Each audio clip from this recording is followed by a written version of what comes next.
Alléluia. Avant de passer à la parole de Dieu, je tenais à remercier très très sincèrement tous ceux qui ont travaillé fort afin que cette journée soit rendue possible. Amen.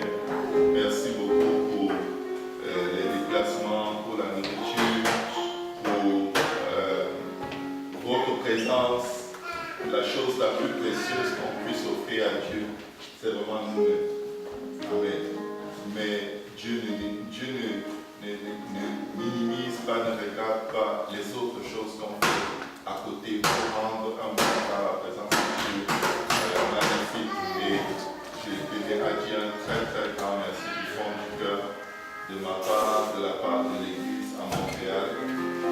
Sans vous, tout ceci n'aurait pas son sens. Amen. Et je crois qu'aujourd'hui, le Seigneur m'a donné une parole d'encouragement en particulier. Quand je priais ce matin, le Seigneur lui-même m'a mis une parole à cœur. Il m'a donné une direction dans la Bible vers laquelle je devais prier. Et bien que j'ai préparé un autre message pour aujourd'hui, il y a depuis quelques jours déjà, je me sens de partager ce que le Seigneur m'a mis à cœur ce matin dans mon moment de prière. Amen. Donc, vous pouvez vous asseoir dans la présence de Dieu. Alléluia. Si vous êtes là pour la première fois, vous n'êtes pas du tout tenu de nous donner un offrande. Ce service est un don de notre part pour vous. Mais si vous avez à cœur d'une façon ou d'une autre de soutenir l'œuvre amigatique, vous pouvez faire une offrande et quelqu'un, du moins, peut mettre quelque chose dans l'enveloppe et laisser pour soutenir l'œuvre. Ce sera toujours très apprécié et ça apportera un bon boost dans l'ensemble du Seigneur dans ce lieu. Amen. Gloire au nom de Jésus. Gloire au nom de Jésus.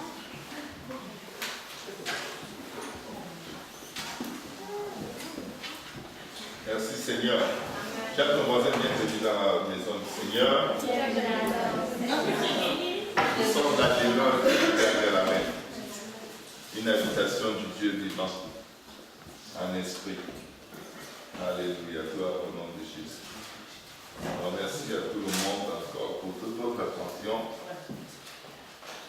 La parole que le Seigneur m'a mis aujourd'hui à cœur se trouve dans Ésaïe, chapitre. Pas Ésaïe, c'est ce que je dis. Le psaume 57.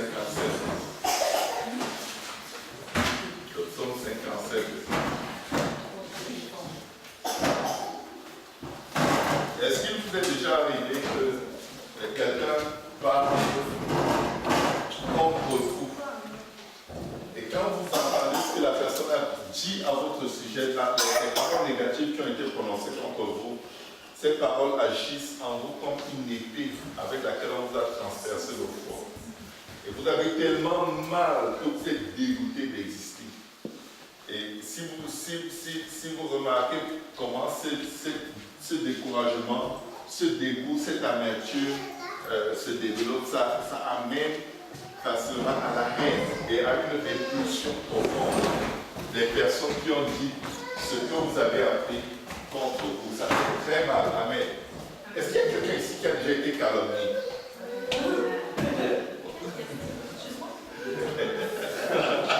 Quelqu'un a demandé quelle question? Parce que même les enfants sont calomniés. Amen. Tout le monde s'est déjà fait calomnier d'une certaine façon. Et quand nous lisons cette hymne de David, nous nous rendons compte que David en a vu de toutes les couleurs. David en a bavé. Amen. David était entouré. Écoutez bien, David était l'homme selon le cœur de Dieu, mais il était entouré des gens qui ont l'arme la plus puissante qui existait sur la face de la terre, c'est-à-dire des gens qui ont une lame tranchante. Vous savez, tu peux tirer une balle de fusil sur quelqu'un, ça l'achève à l'instant, il n'a même pas le temps de connaître la douleur, il est mort. Mais tu peux dire une parole à quelqu'un, ça va détruire sa vie pendant des dizaines d'années. Et cette personne va passer cette douleur, cette amertume à ses enfants de génération en génération. Il y a des familles qui vivent sur par quelqu'un il y a 150 ans. C'est devenu une façon de voir la vie qui a déformé leur mentalité. Il y a des familles qui n'ont confiance en personne. Personne n'a confiance en personne. Même entre eux, ils sont méfiants. Ils se regardent toujours avec un regard d'avertissement. J'espère que tu ne vas pas me faire ceci. J'espère que tu ne vas pas me faire ça. Parce que la mère avait été trahie, elle avait été blessée. Et sa mère à elle aussi avait été trahie. Donc, ils n'ont comme pas de référence. Ils n'ont pas de repère de gens qui ont été bons, qui ont été fidèles, qui ont manifesté envers eux un amour désintéressé. Mais ils vivent sur des générations d'amertume ou de blessures. La grand-mère a été trompée par le grand-père, le fils trompe sa femme, le petit-fils trompe sa femme, ça se suit, ça fait qu'il y a toute une génération de femmes blessées. Ça s'accumule, et chaque enfant qui naît, chaque mère lui dit, fais attention aux hommes, c'est des bandits, c'est des mauvais gens, ne leur fais jamais confiance. Et quand bien même la fille arrive, une des filles de cette descendance, de cette génération, rencontre quelqu'un de bien, elle est tellement suspicieuse, parce qu'on lui a mis dans le cerveau depuis tellement de générations qu'elle pousse cet homme dans les bras de quelqu'un d'autre. Tellement elle le bombarde de suspicion et de méfiance et de manque de confiance. Il y a de ces choses qui peuvent être dites qui vont vous démolir. Mais je viens de dire à quelqu'un, la Bible dit que Jésus a effacé tout acte dont les ordonnances nous condamnaient et subsistaient contre nous. Il a triomphé des autorités de domination par l'œuvre de la croix. Il a vaincu Satan. Les paroles que les hommes disent contre vous ne sont rien à côté de ce que le diable dit contre vous. Le diable déclare l'être humain jour et nuit coupable. Et il vient comme un procureur devant le trône pour nous accuser. La Bible dit qu'il est l'accusateur des saints depuis le commencement. Ça fait plus de 3000, 4000 ans que le diable nous accuse. Il accuse ceux qui étaient là avant nous. Il accuse même déjà d'avance ceux qui seront là après nous. Il accuse certaines personnes devant Dieu et dit, regarde, tu leur permets d'avoir des enfants alors que leurs enfants seront méchants comme eux. Frappe-les de stérilité. Avant même que ton enfant ne soit formé dans ton sein, l'ennemi est déjà en train de dire, regarde, il va te décevoir, il va être fidèle, elle ne mérite pas un enfant. Mais écoutez, peu importe ce qu'il dit, le sang de Jésus, le sang de Jésus a le pouvoir de l'annuler. Le sang de Jésus a le pouvoir de l'effacer. Et je vais vous dire, le sang de Jésus-Christ change la malédiction en bénédiction. Amen. Amen. Amen. Dans ce passage que nous allons lire dans le psaume 57, la Bible dit, hymne de David, au chef de chant, ne détruis pas hymne de David. Lorsqu'il se réfugia dans la caverne poursuivi par Saul ou Saül, il est déjà poursuivi par quelqu'un qui veut le tuer. Pour rien, gratuitement, il n'avait jamais rien fait de mal contre Saül. Au contraire, c'est une poursuite qui est sur la base d'une pure et simple et cruelle jalousie. À force de lui souhaiter des malheurs, de l'envoyer dans des champs de bataille pour livrer bataille aux Philistins afin qu'on le tue, et il revient avec des victoires en victoire, Saül décide de le tuer lui-même. Au jour, au vu et au su de tous, il va le poursuivre avec son armée. Et voici David, qui n'a rien fait, mais qui a toujours été fidèle et intègre envers son roi, qui se cache dans une caverne et qui élève sa voix vers Dieu et dit, aie pitié de moi. Oh Dieu, aie pitié de moi. Car en toi, mon âme cherche un refuge. Il est déjà dans la caverne et quelqu'un va lui dire, tu as un lieu sûr. Il dit non. La vérité, c'est que peu importe les efforts que je fais pour me mettre à l'abri de la haine, de la douleur, je mépris, je rejette. Ce n'est vraiment dans Dieu que je peux me réfugier. Parce que ce qui se passe, c'est que des fois, on va tellement éviter que les gens nous fassent mal, que par anticipation au mal qu'ils vont nous faire, on leur fait mal en premier. Vous savez, le scorpion mord toujours. Il ne peut ne pas mordre pour la simple raison qu'il a peur d'être mordu. Le serpent te mord en fait parce qu'il a peur d'être mordu. Il a peur d'être tué. Le serpent est toujours sur la défensive. Ne laissez pas les gens que vous avez rencontrés sur le chemin de votre vie faire de vous des serpents. Amen. Dès que tu regardes quelqu'un qui rit, tu es comme, qu'est-ce qu'il veut dire? Il se moque de moi, de mon t-shirt. Est-ce qu'il n'a pas vu comment lui-même il est? Un idiot, un feignant. Et peut-être c'est même pas toi qui l'as regardé. Mais déjà, le cerveau a enclenché un système d'autodéfense, un système de protection tellement mauvais. Et à la fin, tu accuses et insistes sur le fait que cette personne pensait ce que tu penses qu'elle pensait. Cette personne a fait ce que tu penses qu'elle a fait. Pourtant, la personne n'a pas du tout eu cette pensée. La personne ne l'a pas fait. Pourquoi? Parce que tu as des antécédents, des gens qui se sont moqués de toi, des gens qui ont dit des choses pour toi. Et ça t'a fait très mal. La blessure est restée à l'intérieur de toi. Et même les innocents deviennent coupables à tes yeux parce que tu n'as confiance en personne. David dit, aie pitié de moi, car en toi, mon âme cherche un refuge. Je cherche un refuge à l'ombre de tes ailes, jusqu'à ce que les calamités soient passées. Il y aura toujours des ennemis, il y aura toujours des mauvaises larmes, il y aura toujours le danger, il y aura toujours la méchanceté humaine. Mais je viens vous dire, il y aura toujours Dieu.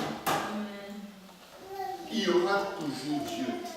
Vous savez, au temps de Noé, Noé disait tous les jours, entrez dans l'arche, parce que le déluge arrive. 10 ans passent, tous les jours, il prêchait la même chose. Entrez dans l'arche, car le déluge arrive. Peut-être, les gens de la Bible disaient, Noé, c'est le schizophrène par excellence de notre génération. C'est le malade mental. La pluie, c'est quoi? Est-ce que vous savez qu'il n'avait jamais connu de pluie jusqu'à là?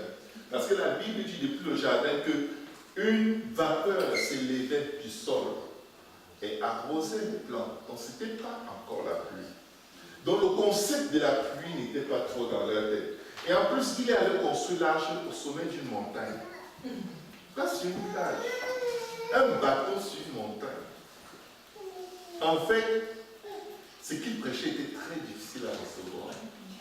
Vraiment, c'était difficile. Quand on te dit que Jésus est mort pour toi, Jésus c'est qui? Parce qu'il est canadien? Non. Il est juif. Oui, on dit qu'il est juif. Où est le rapport? Dieu manifesté dans la vie. Où est le rapport?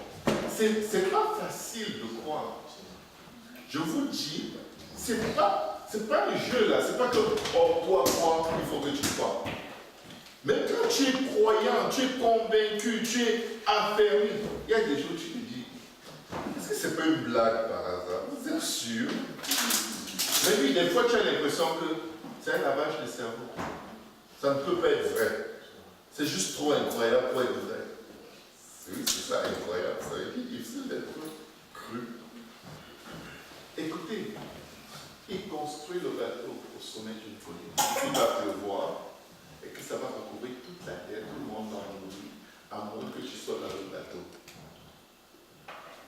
Les gens vont regarder, on a vu de toutes les couleurs. Parce que c'est un nouveau prophète dans une nouvelle génération. On verra. Et des fois dans sa génération, je suppose, c'est mon imagination qui me dit, certains gens sont nés, ils prêchaient déjà ça. Ils ont eu des enfants et des petits-enfants qui prêchaient ça. Et toute leur génération devait se dire, ah mais ma grand-mère, mon arrière-grand-mère m'avait déjà parlé de lui. Et ça fait 280 ans qu'il prêche la même chose. Il est fou. Ses fils sont fous. Sa femme est folle. Et les épouses de ses fils, ce sont des filles qui ne savaient pas où aller. Elles ont juste trouvé les fils schizophrènes d'un schizophrène. Elles ont épouser. Juste pour avoir un mari. Mais cette famille ne fait aucun sens. Et tous les jours, il disait, entrez dans l'arche, parce qu'il y aura le délivrance. Entrez dans l'arche. Peut-être des fois, parce qu'il était un homme très pieux. Quand certains gens étaient malades, ils avaient des problèmes, il venait le voir pour lui dire, Noé, prie pour moi. Comme tu dis qu'il y a un Dieu, tout ça, là, prie pour moi. Et il priait et il voyait les choses se produire. Il lui disait, oh, un jour je vais entrer dans l'arche, je vais réfléchir à ça. Vu que tu as prié, j'ai eu un miracle, on ne sait jamais, je vais peut-être venir. Et ils ont venu au lendemain. Les oncles, les cousines, les tantes, ils avaient de la famille. Il n'y avait pas que Noé et sa femme, ils sont nés de quelqu'un. Même les belles filles étaient nées de quelqu'un. Mais toute leur famille, tout le monde autour d'eux, était comme ça ne marche pas votre affaire. On ne comprend pas de quoi est-ce que vous parlez. Ou on ne veut juste pas. Certains même sont convaincus, mais ils se disent, mais non, je peux faire sans ça. Pour revenir dans notre texte, David se retrouve dans des situations indescriptibles. Et il sait, je ne saurais jamais trop bien me protéger. Je ne serai jamais assez bon pour échapper à Saül. Si ce n'est pas Dieu qui me délivre de sa main, je suis mort. Et regardez ce qu'il dit. Encore dans le psaume 57. Je cherche un refuge à l'ombre de tes ailes jusqu'à ce que les calamités soient passées. Je crie au Dieu très haut, au Dieu qui agit en ma faveur. Il m'enverra le salut. C'est très difficile d'être sauvé sans te tourner vers Dieu. La religion ne sauve pas.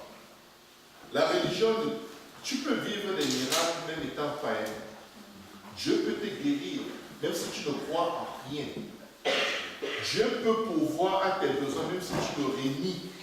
La Bible va jusqu'à dire, tout homme a droit à la compassion de son ami, quand bien même il aurait abandonné la crainte du Tout-Puissant. Ça veut dire que si tu connais quelqu'un qui dit qu'il ne croit plus en Dieu, il ne croit plus en rien, il ne veut plus rien savoir, Dieu te dit, aie de la compassion pour lui.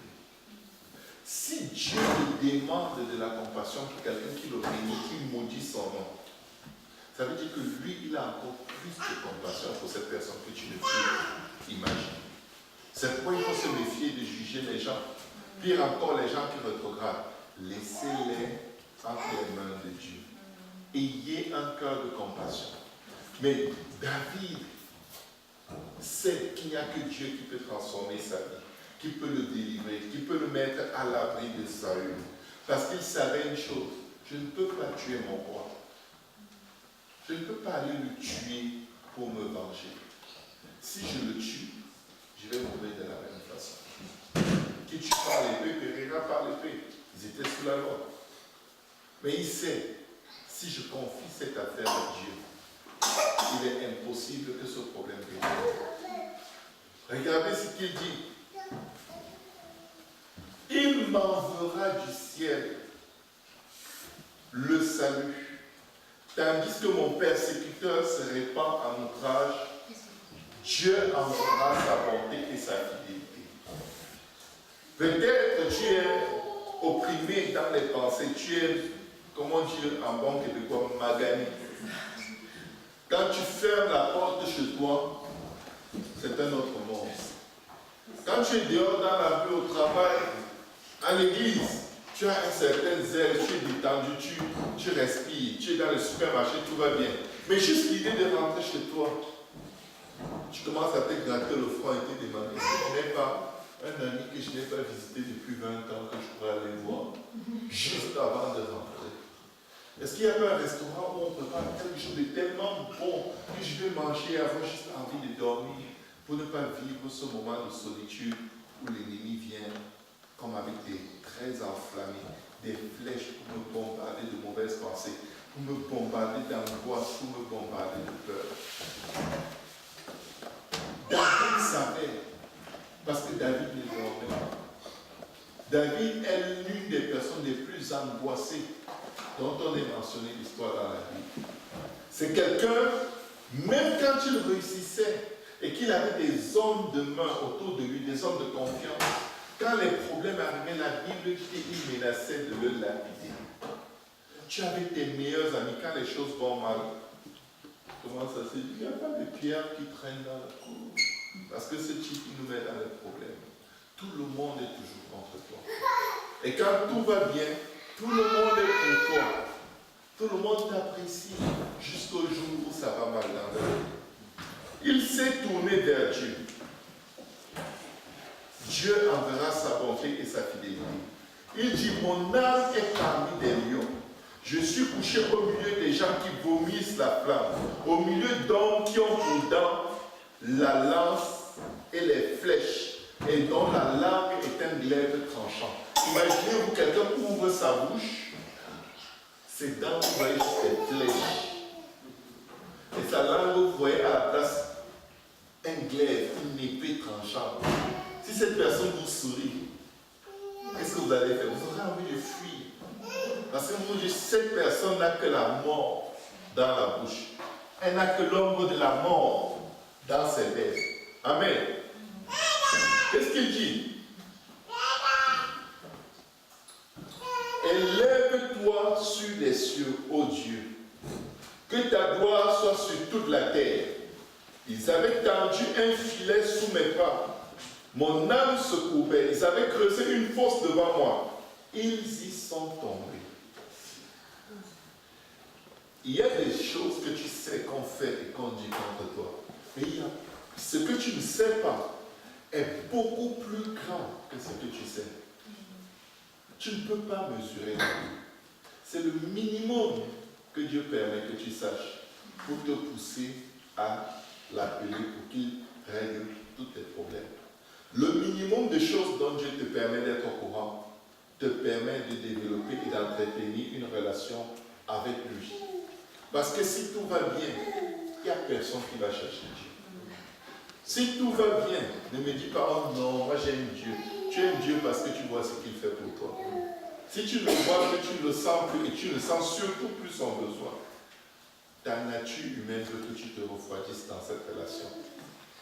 Et qu'éventuellement cette relation devienne comme une simple fiction. Il dit, ils avaient tendu un filet sous mes pas, mon âme se courbait, ils avaient creusé une fosse devant moi, ils y sont tombés. Mon cœur est affermi, ô Dieu, mon cœur est affermi. Je chanterai, je ferai retentir mes instruments. Mais il va maintenant parler à son homme intérieur. La Bible dit de David qu'il était un homme qui s'encourageait lui-même dans le Seigneur. Il se tourne à l'intérieur de lui-même et il parle à son ami, dit, réveille-toi mon âme. Réveillez-vous mon luth et ma harpe, je réveillerai l'aurore. Je te louerai parmi les peuples. Seigneur, je te chanterai parmi les nations. Il allait louer et chanter Dieu parce que, en dépit de toutes ses souffrances, quand il s'est tourné vers l'Éternel, l'Éternel l'a secouru. L'Éternel l'a défendu. Dieu ne l'a jamais abandonné. Parfois, on considère que Dieu nous a abandonnés parce qu'on voulait peut-être acheter, je ne sais pas, une chaussure, on n'a pas eu d'argent. Et là, quelqu'un vient te parler de Dieu. Tu dis, à quel Dieu? Moi, je voulais une petite chaussure de même pas 100 $. Et je ne l'ai pas eu. J'ai prié, je n'ai pas eu. C'est pas comme ça que Dieu fonctionne. Amen. Dieu c'est pas l'Auto-Québec où tu tiens un billet parce que tu as prié sur le billet, tu as point de billet d'huile et tu gagnes. Ça, c'est pas Dieu. Amen. Et le Seigneur dit, venez et achetez vous qui n'avez pas d'argent. Qu'est-ce que je veux dire à quelqu'un aujourd'hui?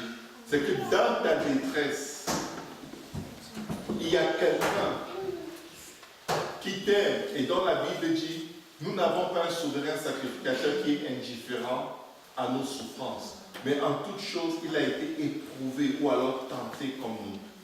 Jésus a été battu à cause de notre condition. Jésus a été crucifié, il a été traîné, humilié.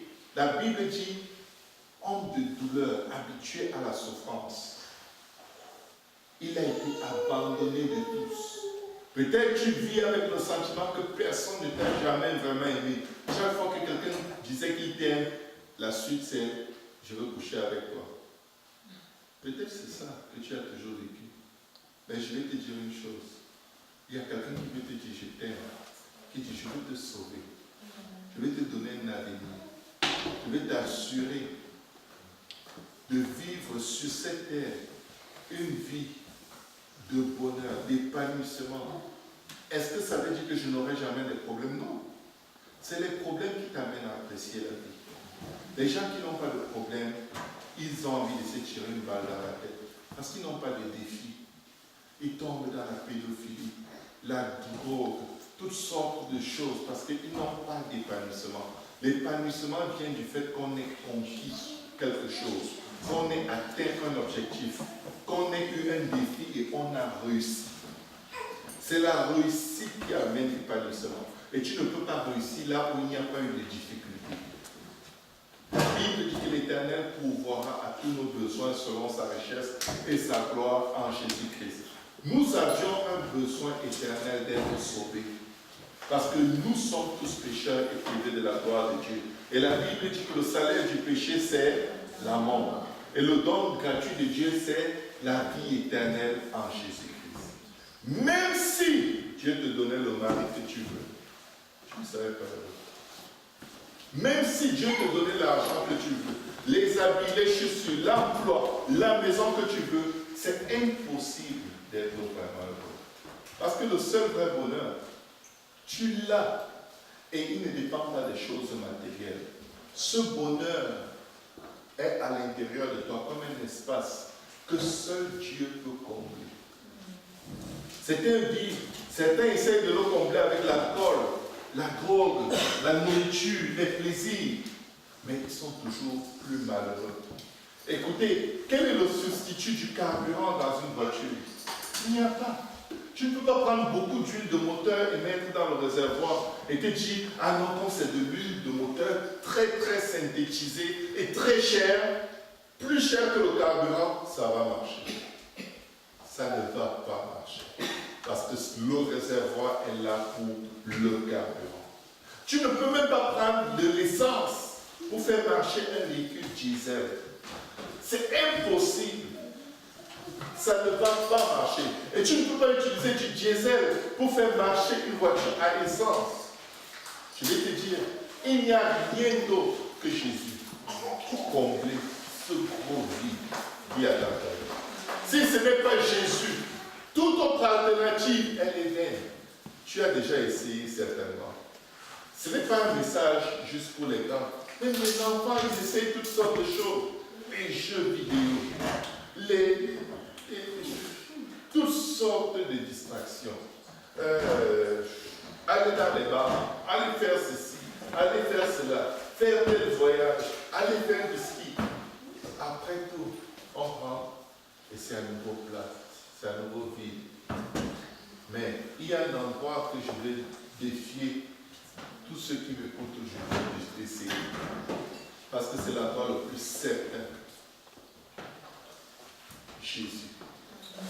Jésus. Jésus. Jésus. Jésus, si tu es là, aide-moi. Jésus, montre-moi ce que je dois retirer de ma vie pour que tu prennes la place. Montre-moi tout ce que j'ai mis dans ce vide pour le combler, afin que je le retire et que tu viennes prendre la place qui te revient. Parfois tu vas dire, j'ai prié, mais rien ne change. Enlève certaines choses. Si tu ne les enlèves pas, c'est impossible de t'en sortir. Je vais vous dire comment on chasse les singes en Afrique. Les singes, on prend des calebasses, c'est en fait comme des melons. Des melons d'eau. Ici, il y a le melon d'eau. Mais en Afrique, on a toutes sortes de melons. On a des melons qui sont ronds, mais avec un bras dessus. On les utilise, on les sèche, et quand ça sèche, la peau devient dure, comme une carafe d'eau.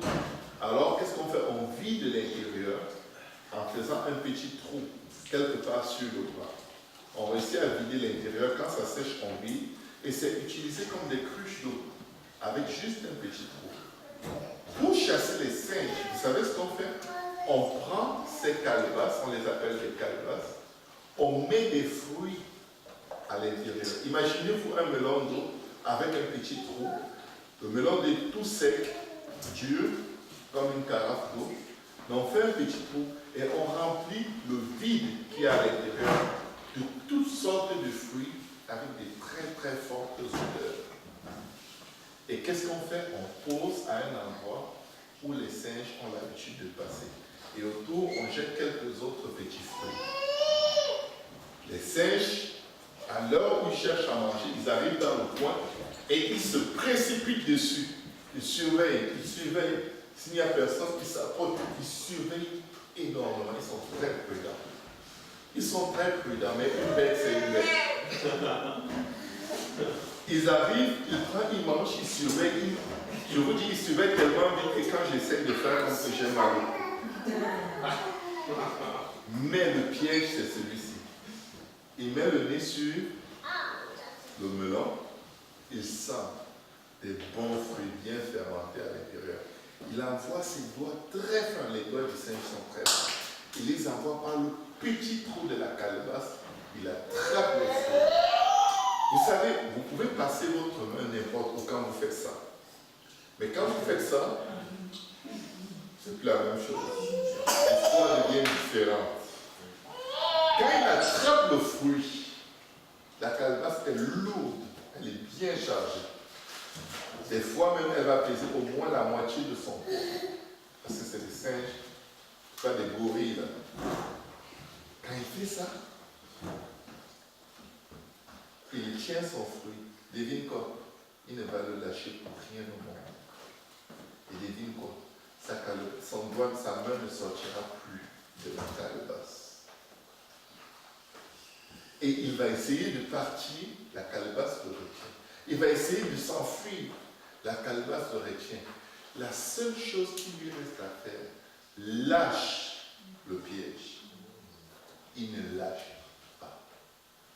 C'est son fruit. C'est à lui. Il avait enfreint. Et le chasseur s'amène tout doucement avec un bon bâton et l'assomme, le tue. Le braise vient barbecue et le mange. Parce que c'est son fruit. Il ne le lâche pas. Il a compris. Vous savez ce qu'on fait? On s'attache à des rancunes.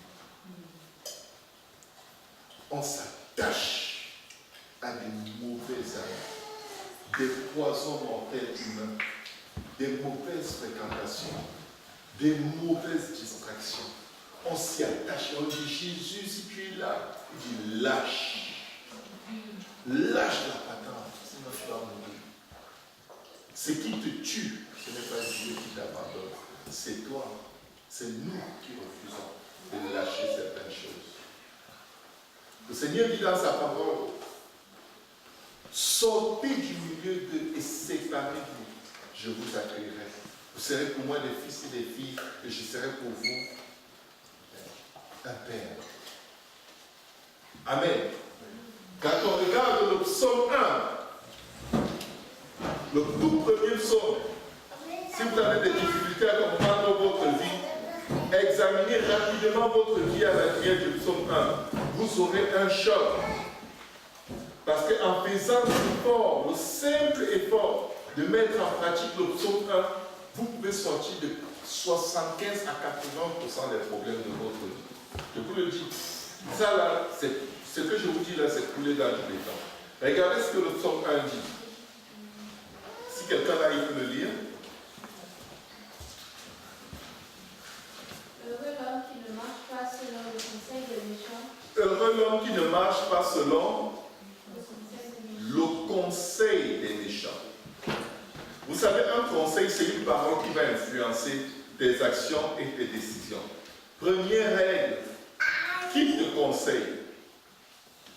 Qui te suggère de faire ce que tu fais? Quel est l'esprit qui se cache derrière cette personne?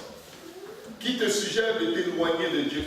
Qui banalise les choses de Dieu dans tes oreilles de sorte que tu n'arrives pas à croire parce que telle personne t'a dit ceci ou cela? Heureux l'homme qui ne marche pas selon le conseil des méchants. Ça veut dire que si les personnes qui te parlent, qui te donnent des conseils sont des personnes méchantes, tu vas être malheureuse toute ta vie. Continue. Qui ne s'arrête pas sur la voie des pécheurs et qui ne s'assied pas en compagnie des moqueurs. Qui ne s'arrête pas sur la voie des pécheurs et qui ne s'assied pas en compagnie des moqueurs. Écoutez, la Bible dit que nous sommes tous pécheurs et privés de la gloire de Dieu, mais ce n'est pas de ça que la Bible parle ici. La Bible parle des gens qui ont choisi de vivre une vie qui n'a rien à voir avec Dieu. Ils ont choisi, ils ne veulent rien savoir de Dieu. Amen. Et qui ne font pas ne s'assied pas en compagnie des moqueurs. S'il y a des gens, je vais vous dire, si tu as quelqu'un qui est moqueur dans ta vie, c'est comme un cancer que tu as. Et tu peux t'en débarrasser. Je vais vous dire pourquoi. Tout homme est créé à l'image de Dieu selon sa ressemblance. Le moqueur se moque de qui? Il se moque de Dieu. Le moqueur ne va pas se moquer d'un animal facilement. Il va se moquer de l'humain, de l'image et de la ressemblance de Dieu. Donc quand tu as un ami qui est moqueur, tu as une fréquentation qui aime se moquer des gens, tu es en train de marcher avec quelqu'un qui ne sait pas ce qu'il fait, qui est animé par un esprit à provoquer Dieu. Ce qui fait que si je connais quelqu'un qui se moque beaucoup de mes enfants et que j'ai tout pouvoir sur la vie de la personne, je m'arrange à ce que tout ce dont il se moque lui arrive. C'est moi. Si c'est Dieu, il va faire plus que ça. Continue ça. Qui trouve son plaisir dans la loi de l'Éternel et qui la médite du jour et nuit. Continue. Il est comme un arbre planté près d'un courant d'eau qui donne son fruit en sa saison et dont le feuillage ne se flétrit point. Tout ce qu'il fait lui réussit. Tout ce qu'il fait lui réussit. Vous voyez comment, si la Bible dit que celui qui fait ça, tout ce qu'il va faire lui réussit. Quelqu'un va écrire un livre, Le secret de la réussite. Dis-lui non, je n'achète pas ton livre, je vais lire le psaume 1. Il est gratuit en plus. Le psaume 1 est suffisant. Dieu me donne la garantie que si je me sépare des mauvaises personnes, des mauvaises influences, et que je mets mon cœur et mes pensées au bon endroit dans la parole de l'Éternel, je vais réussir dans tout ce que je fais. Ce n'est que simple, mais ça prend notre volonté. Continue. Il n'en est pas ainsi des méchants. Ils sont comme la paille que le vent dissipe. Ils sont comme la paille que le vent dissipe. C'est pourquoi les méchants ne résistent pas au jour du jugement, ni les pécheurs dans l'assemblée des Les méchants ne résistent pas au jour du jugement. Ils ne peuvent pas être sauvés. Et ils ne peuvent pas rester dans la maison de Dieu. Ils vont toujours fuir. Rien n'arrive à leur vie. Ils ont toujours une raison pour laquelle ça ne les intéresse pas. En fin de compte, ils ne veulent pas. Amen. Ni les pécheurs dans l'assemblée de justes, car l'Éternel connaît la voie des justes et la voie des pécheurs mène à la ruine. Jésus a payé le prix pour les pécheurs. Parce que la voie des pécheurs mène à la ruine. Il n'a pas payé le prix pour son prix pour les justes. Si tu es dans la présence de Dieu et tu te sens pécheur, tu as le meilleur sentiment que tu puisses avoir. Je te garantis. Dans le temple, il y a 2 hommes qui sont venus prier. Il y a un homme qui se sentait tellement pécheur qu'il n'osait même pas s'avancer et il n'osait même pas les placer. Il tapait la porte et il disait « Aie pitié de moi, Seigneur, car je suis un pécheur. » Il implorait, il suppliait la miséricorde de Dieu. Et il y avait un autre pharisien à côté qui disait « Je te remercie, Seigneur, parce que je ne suis pas comme cet homme. Je jeûne 2 fois par jour, je donne des dîmes, je fais ci, je fais ça. » Il se glorifiait. Et tout ce qu'il fait, tout ce qu'il faisait, c'est les choses que Dieu attend de nous. Devinez quoi? Seigneur Jésus dit, celui qui est parti, qui priait en se frappant la poitrine, en reconnaissant sa condition, est parti justifié. Mais l'autre, c'est un acteur d'Hollywood. Il ne connaît rien. C'est pourquoi Jésus disait toujours, allez apprendre ce que signifie. Je fais plaisir, je prends plaisir à la miséricorde et à la compassion. Dieu aime les œuvres. Jésus est mort. Mais avant de mourir, il disait, si vous ne venez pas à moi comme des petits enfants, vous n'hériterez pas le royaume des cieux. Car le royaume des cieux est pour ceux qui leur ressemblent. Ceux qui leur ressemblent, de quoi est-ce qu'il parlait? De l'attitude de cœur. Avec quelle attitude veux-tu reconnaître Dieu? Avec quelle attitude veux-tu que Dieu fasse quelque chose pour toi? Est-ce que tu fais du chantage à Dieu ou tu t'approches de Dieu comme t'approchant du seul médecin qui peut te délivrer de ton cancer? Vous savez, si vous êtes atteint d'une maladie incurable, et on vous dit on connaît un seul médecin, vous allez vous approcher de lui avec de l'amour pour lui. Vous allez l'aimer. Vous allez l'aimer. Vous allez tellement vouloir anticiper de la reconnaissance face à lui pour le convaincre. Vraiment, fais-moi grâce.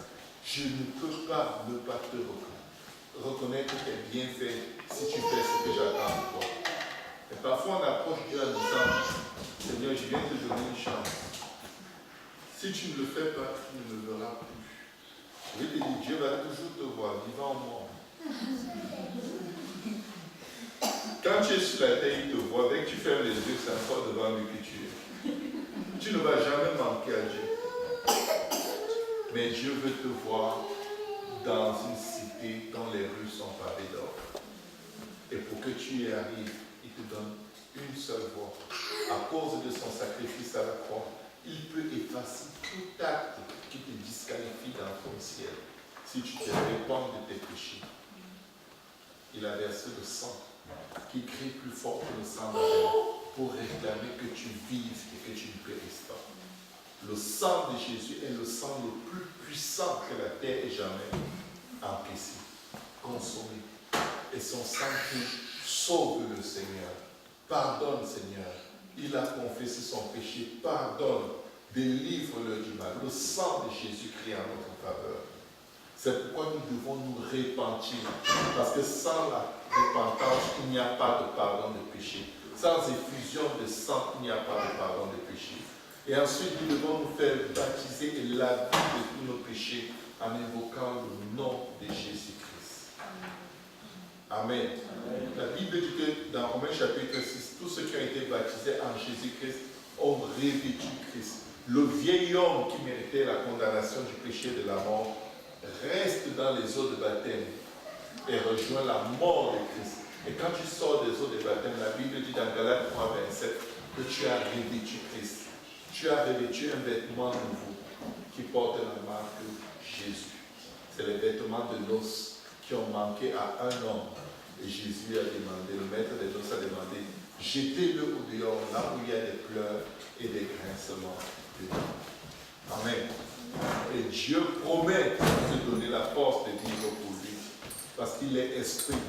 Et ceux qui l'adorent doivent l'adorer en esprit et en vérité. Il promet que tu recevras le don du Saint-Esprit.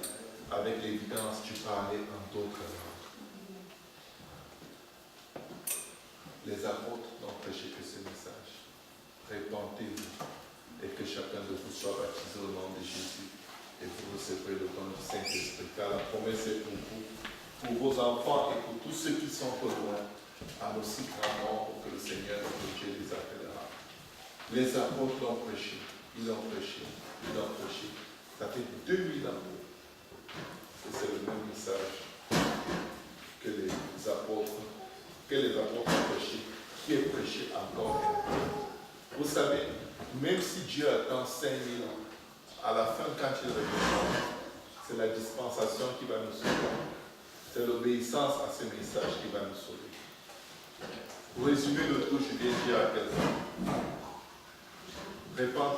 répentons, cherchons Dieu.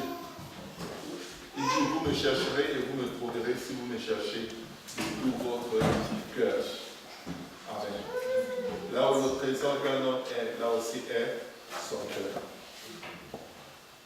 Est-ce qu'on peut se lever un moment, si ça vous convient? On va parler à Dieu chacun du fond de son cœur et permettre à sa parole qui est vérité de venir faire une œuvre profonde dans nous, de venir nous délivrer, de venir nous laver, de venir nous sauver. On va se repentir tous devant le Seigneur. Amen. On va lui demander pardon parce qu'il désire nous pardonner. Il désire, il est zélé pour nous pardonner. Il est zélé pour nous laver. Il est zélé pour nous purifier. Il est zélé pour changer notre vie. Si nous lui permettons de changer. Il ne change pas pour nous nuire ou parce qu'il ne nous aime pas. Mais c'est parce qu'il y a de ces choses en nous qui ne peuvent juste pas entrer dans son royaume. Et il n'y a que lui qui peut les enlever. Si on peut lever nos voix vers Dieu, nous allons nous demander. Lui dire merci et lui demander pardon pour notre mauvaise nature et pour tout ce qui en nous rejette la marche avec nous. Nous allons demander à Dieu de nous toucher, de nous purifier, de nous sanctifier et de nous attirer à lui. Au nom de Jésus, prions l'Éternel. Alléluia, Seigneur Jésus, nous avons besoin de toi. Nous avons besoin de toi, Seigneur Jésus. Tu as payé le prix afin que nous ayons une condamnation. Tu as payé le prix afin que quel que soit le péché, Seigneur, la puissance de ton sang puisse nous libérer, Seigneur. Jésus est exalté, Seigneur. Jésus soit glorifié, Seigneur. Viens nous délivrer du malin et du mal, Seigneur. Viens nous délivrer, Seigneur, des péchés, de la même façon de vivre.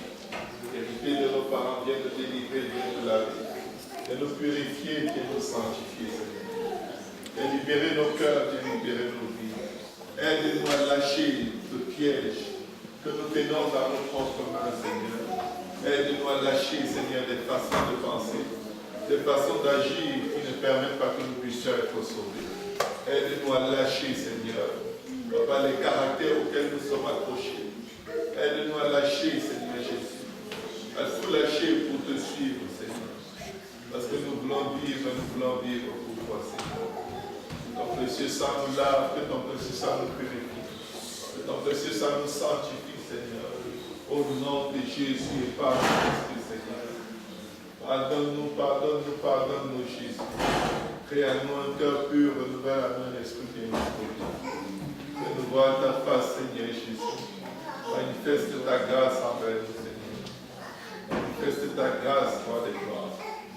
Manifeste-toi et que ta paix qui surpasse toute intelligence. Garde nos cœurs et nos pensées à Jésus-Christ, Seigneur. Alors que nous nous tenons en ce moment devant toi, Seigneur. Nous te supplions, viens faire une œuvre à nous, Seigneur. Aucune science, aucun humain ne puisse faire, Seigneur. Pour la gloire de ton nom, Seigneur. Agis, Jésus, agis, éternel des âmes. Agis, roi des rois, Seigneur, Seigneur. Viens toucher mes frères, viens toucher mes soeurs, Seigneur. Baptise quelqu'un de ton esprit, Seigneur. Et permets, éternel des âmes, que ta lumière brille et que tout le monde voit dans nos vies, Seigneur. Nous les grâces qui t'appartiennent. C'est pour la gloire de ton nom, Seigneur, que nous te prions ici. Que le peuple de Dieu dit au nom de Jésus. Au nom de Jésus. Au nom de Jésus. Est-ce qu'on peut acclamer le Seigneur?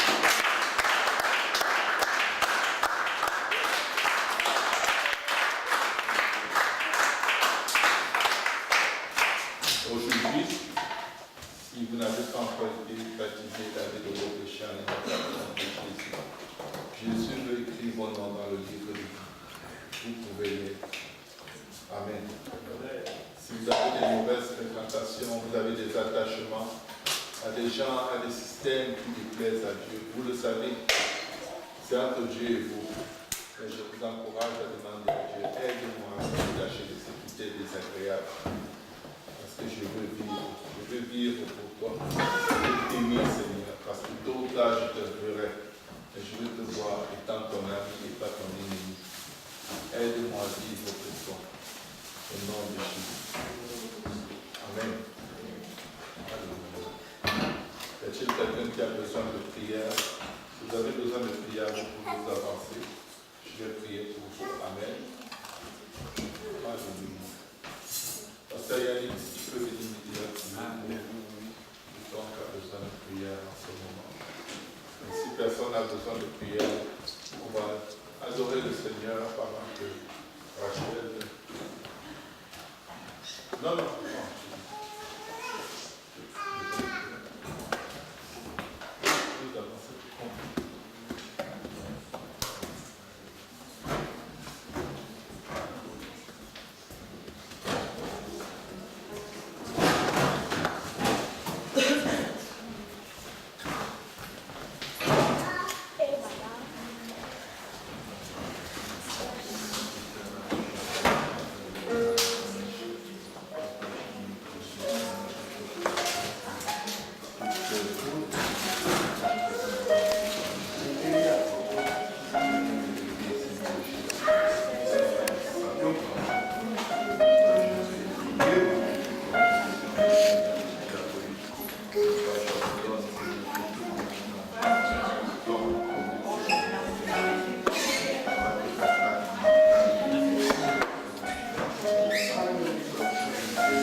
Il a dit Jésus.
bénisse ce repas, Seigneur, ainsi que